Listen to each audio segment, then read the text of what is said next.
ஆச்சி மசாலா. எந்த சமையலும் ருசி தேடும் ரகசியம். 20 ரூபாய். உள்நாட்டிலேயே தயாரிக்கப்பட்ட 3 போர் கப்பல்களை நாட்டிற்கு அர்ப்பணித்திருக்கிறார் பிரதமர். அந்த காட்சிகளை பார்த்து வருகிறோம். 3 போர் கப்பல்களை நாட்டிற்கு அர்ப்பணித்திருக்கிறார் பிரதமர் மோடி. INS துனகிரி, சன்ஷோதக், அக்ரே கப்பல்கள் அர்ப்பணிக்கப்பட்டிருக்கிறது. 75% அதிகமான உள்நாட்டு பொருட்களுடன் தயாரான கப்பல்கள் நாட்டிற்காக அர்ப்பணிக்கப்பட்டிருக்கிறது. தற்சார்பு இந்தியாவின் புதிய சான்றாக திகழும் போர்க்கப்பல்களை நாட்டிற்கு அர்ப்பணித்திருக்கிறார் பிரதமர் மோடி.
உள்நாட்டிலேயே தயாரிக்கப்பட்ட 3 போர் கப்பல்களை நாட்டிற்கு அர்ப்பணித்திருக்கிறார் பிரதமர் மோடி. மேலும் தகவலை செய்தியாளர் ரமேஷ்குமார் வழங்கிட கேட்கலாம். ரமேஷ்குமார், வணக்கம். இந்த 3 போர் கப்பல்களின் சிறப்புகள் என்ன? முழு தகவலையும் சொல்லுங்க.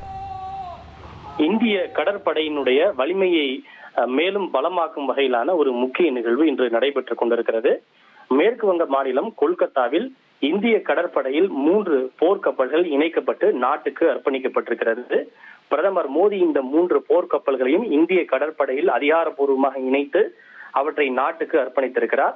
கொல்கத்தாவில் இருக்கக்கூடிய புகழ்பெற்ற ஷியாமா பிரசாத் முகர்ஜி துறைமுகத்தில் தான் இந்த போர்க்கப்பல்கள் இந்திய கடற்படையில் முறைப்படி இணைக்கப்பட்டிருக்கின்றன. குறிப்பாக INS துனாகிரி, INS சன்ஷோதக் மற்றும் INS அக்ரே என்ற இந்த 3 கப்பல் தான் இந்த இந்திய கடற்படையில் இணைக்கப்பட்டிருக்கின்றன. இந்த 3 கப்பல்களும் முழுக்க இந்தியாவிலேயே வடிவமைக்கப்பட்டு இந்தியாவிலேயே தயாரிக்கப்பட்டது என்பது குறிப்பிடத்தக்கது. ஒரு காலத்தில் கப்பல் கட்டுமானத்தில் இந்தியா பின்தங்கிதான் இருந்தது. ஒன்று இந்தியாவில் அந்த கப்பல் வடிவமைக்கப்படும் அல்லது வெளிநாட்டில் அது தயாரிக்கப்படும், இல்லை என்றால் வெளிநாட்டிலேயே வடிவமைக்கப்பட்டு வெளிநாட்டிலேயே தயாரிக்கப்படும். ஆனால் காலப்போக்கில் அந்த நிலைமை மாறி இந்தியாவிலேயே முழுக்க வடிவமைத்து தயாரிக்கக்கூடிய சூழல் என்பது ஏற்பட்டு வருகிறது. அந்த வகையில் இந்த 3 கப்பல்களும் இந்தியாவிலேயே வடிவமைக்கப்பட்டு இந்தியாவிலேயே தயாரிக்கப்பட்டது என்பது குறிப்பிடத்தக்கது.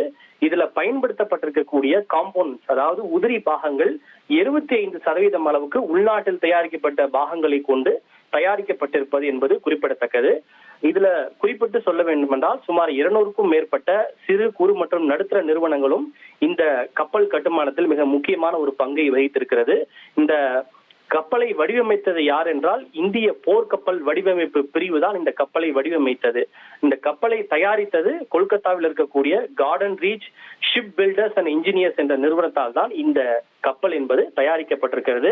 கடல்சார் கள விழிப்புணர்வை மேம்படுத்துவதோடு புவிசார் அரசியல் அச்சுறுத்தல்களுக்கு எதிராக நமது கடலோர நீர்ப்பரப்புகளின் பாதுகாப்பை இது வலுப்படுத்தும் என இந்திய கடற்படையின் சார்பில் தெரிவிக்கப்பட்டிருக்கிறது.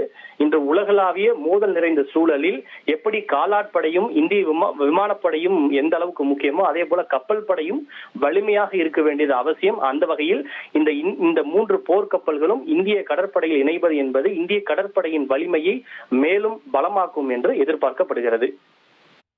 தகவல்களுக்கு நன்றி ரமேஷ்குமார். ஆச்சி மசாலா. எந்த சமையலும் ருசி தேடும் ரகசியம். 20 ரூபாய்.